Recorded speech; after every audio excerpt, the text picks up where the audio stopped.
Absolutely crowded, Anusha. Plenty of people enjoying another beautiful day in San Francisco, much like they did yesterday. And as you can see all around me, people are still soaking up what's left of the weekend and this gorgeous weather. And while this may raise concern among health experts, locals and vendors that we spoke to today say they couldn't welcome these crowds enough.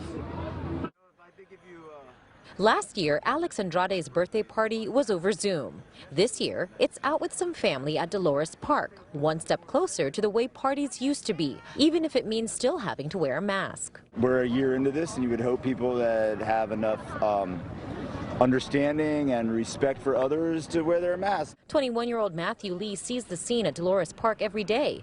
In the middle of the pandemic, he became one of the park's vendors, selling goods that people typically forget: blankets, hand sanitizers, food and drinks. Business has been good for Matthew, who has since quit his retail job and committed himself full-time to selling at the park.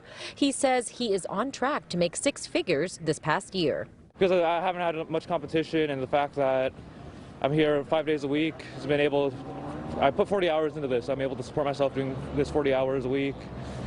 And just doing that, selling a little bit of everything, just really helps me a lot. The crowds are good for business, but concerning for health experts, including the nation's top infectious disease expert, Dr. Anthony Fauci, who believes states pulling back on restrictions is premature. When you're coming down from a big peak and you reach a point and start to plateau, once you stay at that plateau, you're really in danger of a surge coming up. Some groups, like these friends, are taking necessary precautions before meeting up at the park. Half of them have received their vaccines, and the rest get periodic testing. The crowds at this city hotspot spark hope for street performers Measy and Exist, who have been waiting all too long to get back to work. They say they are finally finding a way to make it work. I think they took live entertainment for granted. So we're here to bring it back into their face. Live entertainment remains one of the last tiers to open up in California, but we may be one step closer. Next weekend, fans will be welcomed back to A's games, and Six Flags in Vallejo is also set to reopen, both venues with limited capacity.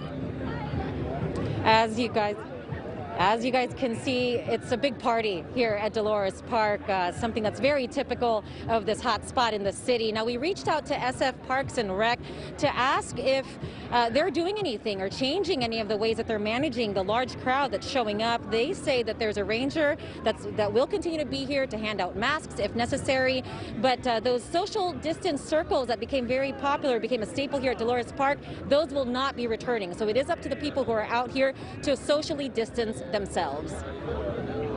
And that's the latest from here at Dolores Park in San Francisco. Back to you guys.